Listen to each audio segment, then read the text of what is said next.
واش كتعرف شنو غادي تفلت؟ راك غادي تفلت واحد من اروع الانميات اللي عندهم الانيميشن خرافيه في هذه السنوات الاخيره.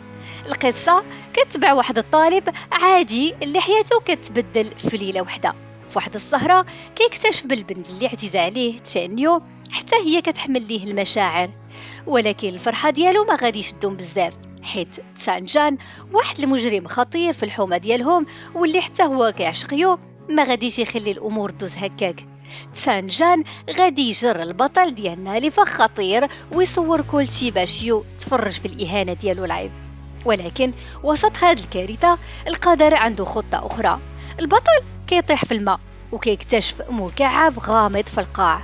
المكعب كيهضر معاه، كيقول ليه باللي هو المستقبل ديال هذا العالم، وكيمنحه قوة خارقة مع إمكانية التطور بلا حدود. ولكن واش غادي يقدر يستعمل هذه القوة؟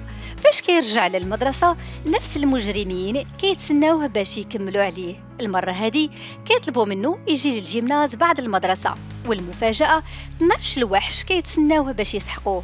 ولكن هذه المرة هو ماشي نفس الشخص اللي كانوا كيعرفوه. القوة الجديدة ديالو غادي تخليهم يندموا على هذا النهار اللي قرروا يقفوا في طريقه. الانمي سميتو سوبر كوب، وكاين في التطبيق ديال اكي. غادي تفوت متعة كبيرة الا ما تفرجتيش فيه.